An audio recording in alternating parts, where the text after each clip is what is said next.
Good morning, afternoon, or evening, wherever you're at, ladies and gents. I am Kura Isagami, your resident Tinkerer and Medarotter, and this is the Medarot News Network, bringing you all the latest developments and happenings with our favorite pet fighting robot series.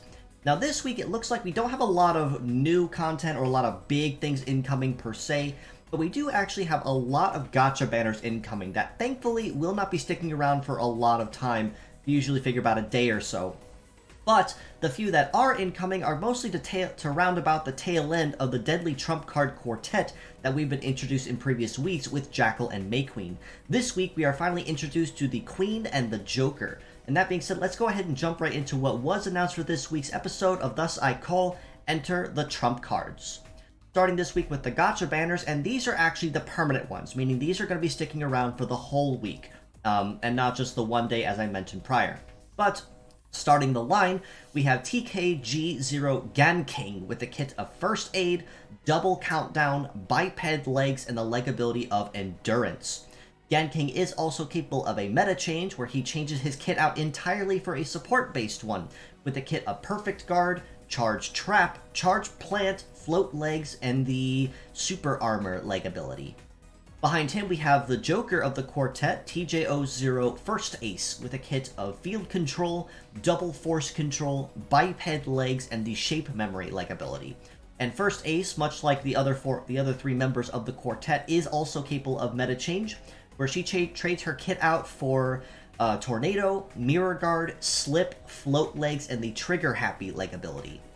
So naturally, it is going to be very nice to see the Deadly Trump Card Quartet together once again, especially with Jackal and May Queen now having models as well for a good couple weeks now to officially join the roster. And just as May Queen and Jackal were, these two are definitely forces to be reckoned with in their own right, with Ganking introducing a brand new ailment to Medarot S that very likely could shake up the meta if used correctly for how deadly that it is. In addition to these two, we are also getting a rerun of the ever-famous Devil Ram type DVL0 Blackmail with a kit of Triple Ghost, Biped Legs, and the Bloodstain leg ability. And why he's in particular is making a rerun will be made clear in just a moment. But it is still very nice to see yet another heavy hitter all the same that will for sure be sought after just for his kit alone. With the fierce battles we have this week, relatively lower key in terms of what's out there, but still a pretty viable kit all around based on who you choose. But starting up the line, we have TND0 Tank Dunk with a kit of Napalm, Missile, Gatling, Tank Legs, and the Bullet Rain leg ability. Behind him, we have JDR0 Gun Desperado with a kit of Rifle, Double Anti-Air, Biped Legs, and the Gunman leg ability.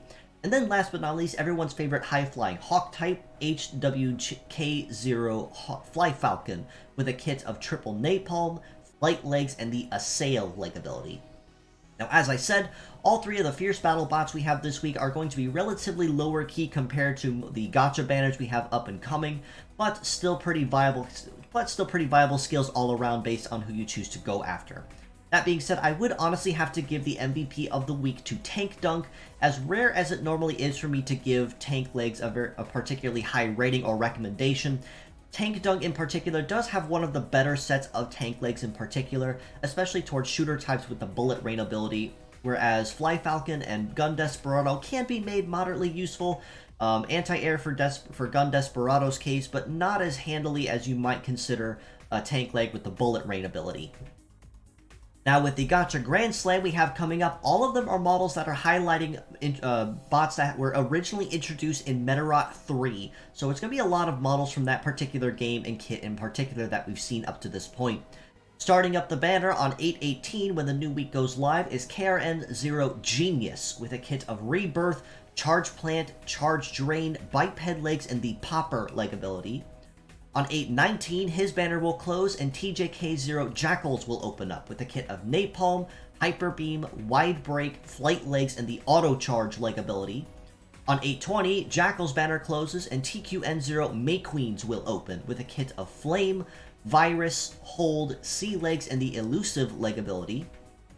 On 8/21, second verse, same as the first, with KLN01 Unitress with a kit of Heater Plant, Rifle, Gatling, Biped Legs, and the Gunman leg ability.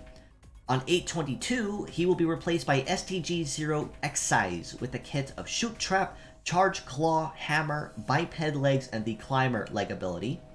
After him will be KBT-05F Black Beetle with the kit of Missile, Rifle, Gatling, Biped Legs, and the Through Shot leg ability. And then last but not least, at the end of this coming week, as part of the one-day Grand Slam, will be KWG-05F Black Stag, with a kit of Stat Cleanse, Sword, Hammer, Biped Legs, and the Through Fight leg ability. Now, all of the models presented here will also be capable of meta change, and I have not introduced or included their kits here for sake of space, more or less, if I had to give a reason or excuse for that. But in terms of their viability, all of them are very, very useful and very handy one way or another, via as mixed parts if you go hard pity, or full set if you get lucky in the Gacha banner. Now, all of the models, including Gan King and First Ace, as well as Blackmail, are all very good. All of them are definitely worth your rubies one way or another, especially given the fact that under the right circumstances, Gan King has access to permanent Perfect Guard, which will definitely shake up a lot of defender-type builds in need of a shakeup to guarantee they don't get one-shotted by someone with Destroy or Slip. But that being said, there really is no major priority on who you'd want to go after in terms of who is certainly better than whom in terms of kit or design, because all of them can be handy one way or another, and it's going to be a matter of personal preference as well as patience for when certain days come up through this week. Now, you're probably wondering, in terms of all these Medarot 3 models we have, why is Blackmail in there in particular?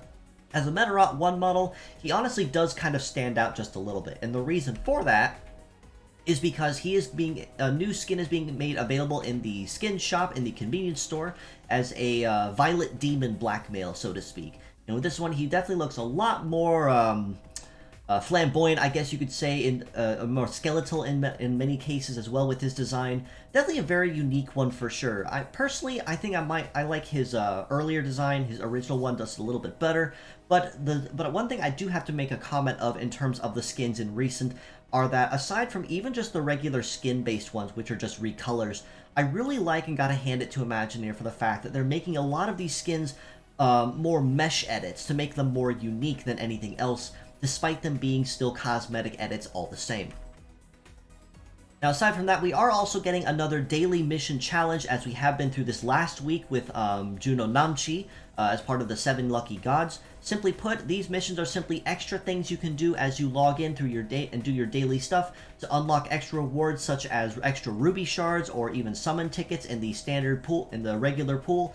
But supposedly, if I did hear to this week's announcement correctly, the completion and reward for completing all of the events through this week for the Trump Cards missions will include the Clown Medal, as you see here, with a mastery of shooting, support, and defense. And with the speed nature, it'll make this medal very, very useful for a lot of, say, high speed or a lot of dodge builds, as well as defensive ones all the same. But more information on that to come. If this medal is not available just yet, it will. This week is just a teaser of what it is and when it will be available.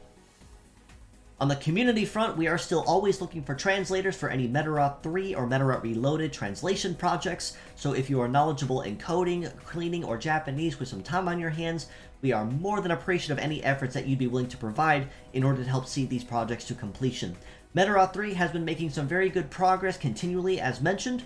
It's mostly just a lot of text in the code that needs to be translated and regrouped in order to get it to fit text boxes once cleaned and translated. There has been talks currently of Medarot 4 officially starting to get some build up some steam and get underway, since a lot of the heavy work and grunt work has already been done for Medarot 3. I will follow up on this as more developments have been made clear and known. But again, if you would love to help and contribute to these efforts, so we as a Western community can still enjoy the original games of where the franchise started, we are more than appreciative of any efforts that you'd be willing to provide. And you can always reach out to me or join our Discord in the link provided and in the comments below to get you up to speed on everything that has been done and everything that still needs finished to this date. Now, with the weekly art highlights, one of these I actually found just early this morning, and I honestly couldn't help but laugh at it. And it was by Twitter user 05Shuto here, who decided with his work to have completed the tune-up kits of Dekotom, Omega Tail, and Beastmaster, seems to have recreated the ever-famous Iron Man from Marvel with this particular design. And honestly, not gonna lie, of all the tune-up kits, of all the tune-up skins I've seen so far, Beastmaster definitely is one of the better ones. And honestly, his head part does scream Iron Man in that. I mean, come on, if you just look at it, it's very obvious to see. But honestly, very well made all the same, and wonderful work to that user. And also follow this user here at the Typhoon3, also on Twitter, who's very well known for making a lot of the 1/12 models and 3D printing them for other events such as, say, Wonderfest or even other things that they've been working on. Some of their more popular projects include a model of Death Providence or Beastmaster, as well as these models, as you see here, that they printed of Beat and Servo from Medarot Shingata. So wonderful work there, even if those two are moderately unsettling to most of the Western community, still fantastic models all the same, and wonderful work that you do. But with all that being said, I believe that covers just about everything for this week's episode. Like I said, it was a moderately slow week, mostly just a bunch of gacha banners that will come and go through this week as one day only. But with that being said, I do appreciate you all for stopping by once again, as you always have and continually have through each week to support me. If you'd like to know more, or you can follow us below on Facebook at the Medarot News Network page or the Metabots Forever communities there. You can also join us on Discord in the link provided and in the comments below. This is where we keep a closer ear to the action on anything related to Medarot, which includes any new merchandise, game updates, translations. My weekly episodes are posted there first. Anything that's updated you will see there first before it goes anywhere else. You can also reach out to me personally on Twitter at isagamikura, so if you have any questions or feedback or comments, you're always welcome to reach out to me and say hello. My DMs are always open for that very reason. And I do also want to take a moment and say I've just started a new game essentially on Twitter, basically called Build-A-Bot to a point, where if you can go find my comment on there, simply put, as the rules are, you simply comment, and the order of the comments in the thread will help determine the kit and design of the Medarot, and then which I will take to design and tinker around with and even make into 3D if I like what I came up with, as a way to kind of make more custom designs and kind of unrust the joints on the creation process all the same. Now, you can also follow these wonderful friends of mine as well. Callie Dory, who also runs the Metabots OOC page on Twitter, recently got a hold of a brand new upgrade and her recent re-debut of her new model, which looks really, really well done. Very nice, wonderful model, and congratulations on your re-debut, Callie. I do wish you all the best of luck all the same as you go forward with your new model to enjoy. And do also follow this new friend of mine here, Twitter user Mecha Desperado, another VTuber that focuses primarily on, or not primarily, but mostly on Medarot-based content, with a very lovely Medarot-based design too. Very nice friend of mine I've met fairly recently. Definitely give them a follow as well, both on YouTube and on Twitter for more content. But with that being said, I do appreciate you all for stopping by once again. It's always happy to have you in for a visit. Until next time, this is your host, Kura Isagami of the Medarot News Network, signing out.